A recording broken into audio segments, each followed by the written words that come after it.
Now this is a huge claim being made that Iran has targeted the USS Abraham Lincoln aircraft carrier with 4 ballistic missiles.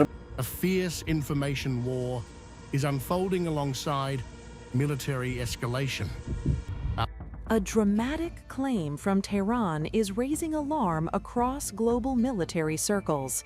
Iran's Islamic Revolutionary Guard Corps says it launched missiles and drones at one of America's most powerful warships. 4:17 a.m. local time, March 10, 2026, Gulf of Oman, T-6 minutes until impact. 312 inbound threats. 5,900 sailors in the crosshairs. Every second counts. This is the story of 6 minutes that rewired deterrence for a generation. The sea is almost polite tonight, dark, oily, calm enough to reflect the running lights like broken stars.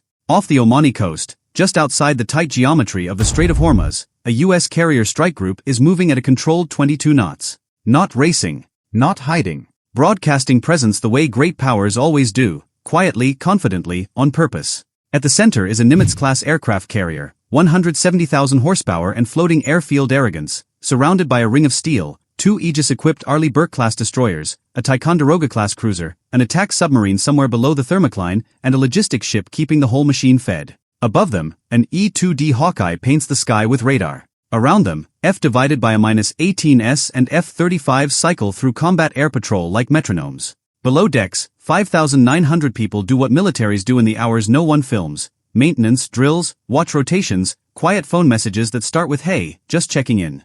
And you, imagine you're here. Imagine you're standing on the carrier's island catwalk, feeling that constant vibration under your boots. The air smells like jet fuel and salt. Your ears never fully relax. You can't see the submarine. You can't see the satellites. You can't see the global command networks.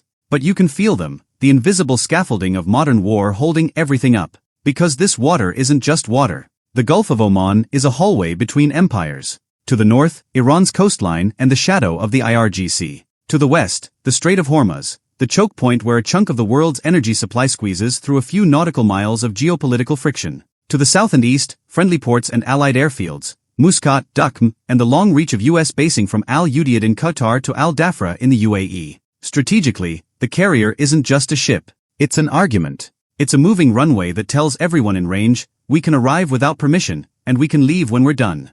Tonight, someone decides to challenge that argument. Now shift, hundreds of miles away, into a hardened command complex buried under reinforced concrete. Fluorescent lighting. Maps. Feeds. Men who speak in numbers because numbers don't tremble. Iran's plan isn't to win a war tonight. It's to win a moment. They've watched carrier strike groups for decades. They've watched U.S. doctrine. They've watched intercept tests, missile defense briefings, naval exercises. And they've formed a political conclusion. America is too cautious, too stretched, too sensitive to spectacle. So they build a spectacle. A missile swarm operation designed to do 3 things. First, saturate defenses with volume. Second, force the carrier to maneuver into predictable lanes. Third, land a hit, just one, big enough to create global shockwaves, insurance panic, and political pressure. This isn't a random volley. It's choreography. 312 threats, launched in a carefully timed stack, 24 anti-ship ballistic missiles, built to dive fast and mean. 68 short and medium-range ballistic missiles, aimed at escorts and support ships. 96 sea-skimming cruise missiles programmed to appear from multiple bearings. 124 one-way attack drones to clutter radar, exhaust interceptors, and force close-in guns to work until their barrels glow. The enemy leadership tells themselves a comfortable story. The U.S. can't shoot them all. The U.S. won't escalate. The U.S. will blink to avoid a larger war. They believe they've found the opening. They believe it's a surgical strike, precise, calculated, controlled. And that belief is the fatal flaw. Because here's what they got wrong. They planned against a ship. But they are about to fight a system. A carrier strike group is not a target. It's a sensor web, a communications mesh, a layered shield, and a doctrine of response built for exactly this kind of gamble. Not perfect. Not invincible. But designed to take the first punch, and then remove the puncher's hands. And they also didn't account for one brutal reality of 2026 warfare. The first detection doesn't happen when the missile breaks the horizon. The first detection happens when the enemy commander still has his finger hovering over the launch order. 4:11. 6 minutes before impact. A U.S. satellite in early warning orbit sees heat blooms, multiple launch signatures popping across Iran's southern littoral like someone striking matches in a line. The data is machine-read, cross-checked, and fused in seconds. Another sensor confirms. A third corroborates. The algorithm doesn't panic. It simply escalates. A warning ripples through the network. Carrier strike group, multi-axis inbound. Then radar takes over. An SBY-1 and SPY-6 class radar picture begins to populate, faint tracks at first, then a waterfall of contacts. High arcs, ballistic. Low skimmers, cruise. Slow, messy signatures, drones. The tactical action officer on the cruiser doesn't raise his voice. He doesn't need to. Set general quarters. The ship's 1MC system erupts. General quarters, general quarters. All hands man your battle stations. And suddenly the carrier is a different creature. Hatches dog shut. Fire team stage. Damage control lockers open. The hangar bay becomes a secured cavern. Pilots run in helmets, grabbing kneeboards and survival gear. On the flight deck, catapult crews brace against the wind, faces hard, eyes bright. You're there now, somewhere inside the ship, hearing the steel vibrate as speed increases. Your heart isn't pounding because you're afraid. It's pounding because you know what it means when the ocean stops being background noise and becomes a battlefield. 412. The Hawkeye calls it first. Vampires, multiple. High and low. Bearing 310 through 045. The Aegis ships begin to speak in missile. Vertical launch system hatches snap open like jaws. The first wave is pure geometry, standard missile interceptors climbing hard into the black. Somewhere above, those missiles are writing updates, chasing tracks, doing calculus at Mach speeds. Minute 1 of the engagement, and it's already violent. Timeline matters here. So listen closely. Minute 1, high-altitude intercept begins. The cruiser launches 18 SM-3 and SM-6 interceptors at the highest ballistic tracks, those anti-ship ballistic missiles that want to come down like hammers. The interceptors streak upward, leaving white scars across the night. 30 seconds later, the first kill confirmations hit the screens, bright blooms in the upper atmosphere, silent from here but decisive. 24 anti-ship ballistic missiles started this run. By the end of minute 1, 9 are gone. Minute 2, the sky thickens. Now more ballistic tracks split and descend. The destroyers add their own. Salvo, 28 more interceptors. The carrier turns 10 degrees to open distance and change geometry, forcing the inbound solutions to recompute. It's not dramatic on camera, just a slow, heavy pivot, but it matters. It buys seconds. Seconds buy intercept windows. And you know what seconds feel like in combat? They feel like entire lifetimes packed into a breath. Minute 2 ends with the high layer doing its job.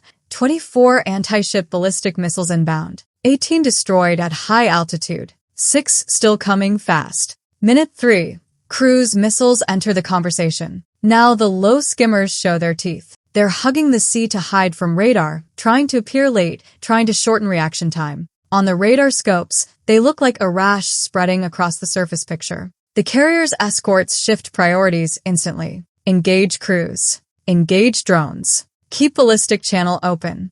This is what integrated defense looks like. Not one system. Not one hero button. A coordinated stack. Long-range intercepts, medium-range missiles, electronic warfare, fighters, and finally close-in guns. F divided by a -18 S already airborne are vectored out. You're in that cockpit now. Imagine it. Green symbology on your helmet, the ocean below like black glass. You can't see the cruise missiles at first. Your radar does. Your data link does. Your job is to kill what gets through the ship's missiles. 2 Super Hornets pick up the first skimmer pair at 38 miles. AMRAAM's off the rails. 2 impacts. 2 fireballs that disappear into the sea so quickly it barely seems real. But there are more. Dozens more. Minute 3 ends with 23 cruise missiles destroyed, some by SM-2 and SM-6, some by fighters. And then the drones arrive like insects. Minute 4, the clutter wave. 124 one-way drones, cheap by comparison, deadly by design. They're not meant to punch through alone. They're meant to distract. To force the ships to waste expensive interceptors or to let close-in systems get saturated. Electronic warfare kicks in, jamming, decoys, spoofing. Some drones wobble, lose lock, drift into the sea, but many keep coming. This is the point where you feel the engagement physically. The first close-in weapon systems open up, Phalanx CIWS, the 20mm Gatling that turns bullets into a wall. The sound is not a normal gun sound. It's a ripping fabric sound, BRRRT, so fast it seems continuous. Tracers stitch the night. Sea spray erupts where rounds hit low. Minute 1 to 2. If you want the full truth, hit like so this story reaches more people. Because this is what people don't understand from headlines. Defense isn't a single shield. It's discipline under saturation. Minute 4 ends with the drones reduced but not finished. The escorts are firing. Fighters are firing. The carriers' point defenses are warming up. And now the enemy's timing tries to land the punch. Minute 5. The penetration attempt. The remaining 6 anti-ship ballistic missiles are in terminal dive. At the same time, a second wave of cruise missiles, low, fast, sea-skimming, tries to slip through gaps opened by drone clutter and defensive attention shifts. This is the knife edge. The Aegis system prioritizes the ballistic threats because a ballistic hit is catastrophic. The destroyers ripple more interceptors, 12, then 8. The missile tracks converge. 4 ballistic threats die in the last 40 seconds before impact, detonating in the upper atmosphere like invisible thunder. 2 remain. 2. Could you make that call? Could you decide which track is the real threat when everything is screaming at once? Because now the carrier does the unglamorous thing that saves lives. It runs. Not away. Not in fear. In maneuver. The ship accelerates and turns into a new heading, pushing wind over deck, forcing terminal guidance to chase a moving aim point. The escorts reposition like guards stepping into the path of a blade. Then, at 4 hours 16 minutes and 12 seconds, the final layer speaks. Ram launcher snap. ESSM's leap. CIWS spins. The first of the last 2 ballistic threats is intercepted at a brutal angle, close enough that people on deck see a flash and feel a concussion in their rib cages, like the ocean just punched upward. The second ballistic threat, still coming, breaks into terminal seconds. 4 seconds. That's all. The cruiser fires a last SM-6 in surface-to-air mode, guided by a fuse track and sheer necessity. Impact. A bloom in the lower sky. Debris arcs into the sea. No hit on the carrier. But the engagement isn't over because now the cruise missiles and drones are inside the ring. Minute 6. Close-in chaos. 9 cruise missiles remain in the inner zone. 38 drones, scattered, still hunting. This is where it becomes personal. A cruise missile appears at 11 miles, skimming. The destroyer's CRM catches it, missile on missile, detonation so low that the shockwave kicks a sheet of spray like a curtain. Another cruise missile slips through and locks onto the logistics ship. Point defense engages late. It's intercepted at less than a mile, so close that fragments pepper the superstructure like hail. Comment justice if you believe the crew deserved protection after doing everything right. Because these aren't faceless pieces on a map. They're people who train for years for a night like this. A drone makes it through the outer chaos and dives toward the carrier's angled deck. CIWS catches it, shreds it. Burning fragments tumble into the water and sizzle out. Another drone detonates close enough to throw shrapnel into the carrier's outer catwalk. A sailor is knocked down. Another drags him back. Damage control teams sprint. The ship absorbs it. The ship keeps fighting. Final inner zone tally at 4:17. 312 threats launched. 286 destroyed outside the ring. 24 destroyed in the inner zone. 2 impacts, both minor, both on outer structures. None mission killing. The enemy wanted a headline. Carrier crippled. Instead, they get a different kind of headline. Carrier survived. And survival, in deterrence math, is victory. Now the question becomes the one the enemy didn't want to ask. What happens next? Because the moment the threat is confirmed, the response machinery is already moving. This isn't emotion. This is doctrine. 4:18. SETCOM and Fleet Command are on secure circuits. The strike group commander has the authority to defend and to respond. The legal and escalation considerations are real, but so is the message that must be sent.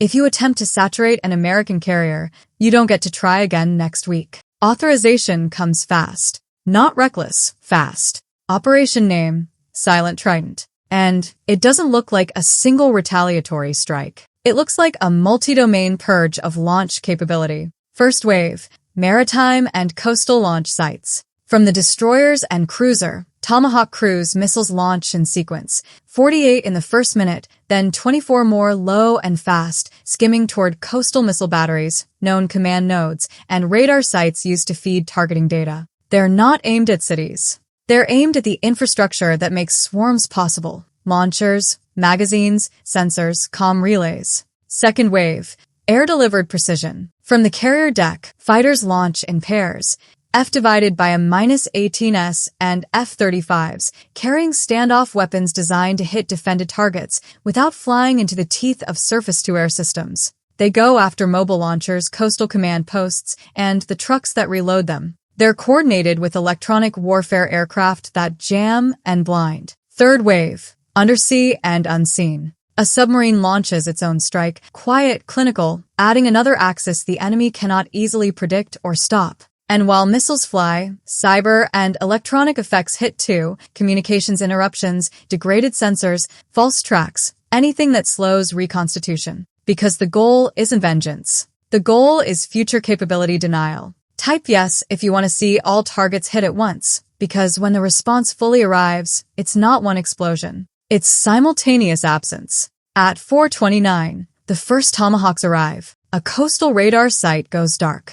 A missile battery's fuel and reload point erupts. A hardened comms node loses power and stays dead. At 4:33, air-delivered weapons begin to land. Mobile launchers, those trucks that made the swarm possible, are caught during displacement. Thermal signatures vanish one by one. Not dramatic like movies, more like turning off lights across a coastline. At 4:41, the enemy's command network is fractured. They can still talk, but they can't coordinate at speed. They can still launch something, eventually, but not in the organized deluge they promised their leadership. And then the last part of Silent Trident arrives, the part designed for the political audience watching from afar. A message without words. A calculated demonstration. A carrier that was supposed to be bleeding is launching jets. In less time than your lunch break, the battle flips. And that flip changes everything. By 4:59, 42 minutes from first detection, battle damage assessment begins to solidify. 17 launch sites rendered unusable. 9 coastal radar and targeting nodes neutralized. 6 command and control facilities degraded or destroyed. An unknown number of mobile launchers eliminated or abandoned. No loss of a carrier. Minor damage to outer structures. Dozens of injuries across the strike group, most from blast shock and shrapnel, none strategic. Share this video so communities understand what was hiding in plain sight. Modern warfare isn't about the biggest missile. It's about the fastest system. Now, from the enemy's view, imagine the psychological whiplash. They launched 312 threats expecting the carrier to limp away, forcing a political retreat. Instead, the carrier stayed operational. The escorts stayed lethal. Their launch network got carved apart. Their best moment became a warning label. And the world learned a lesson that will echo in every staff meeting, every defense ministry, every war college seminar. Saturation is not a guarantee. Not against a layered network that can see early, decide faster, and shoot in layers. But don't misunderstand the takeaway. This wasn't easy. This wasn't automatic. It worked because thousands of people did their jobs in darkness under pressure. Because crews drilled the boring stuff, track management, weapons release authority, damage control, communication discipline, until it became muscle memory. And because the defense wasn't one shield. It was integration, information dominance, layered strategy, response speed, training and discipline stacked. So here's the question you should sit with. If a carrier strike group can survive 312 inbound threats, what does that mean for everyone who can't afford that kind of defense? And what does it mean for the next war, when the swarms are bigger, smarter, and cheaper? If this shocked you, comment shocked below, because the real world is moving toward this faster than most people realize. Final minute. Do 3 things. Hit like if you want more full truth breakdowns told, without fluff. Comment this. Which layer saved the carrier? Aegis missiles, fighters, or close-in guns, and why? And subscribe, because the next scenario won't be a carrier, it'll be something you thought was untouchable.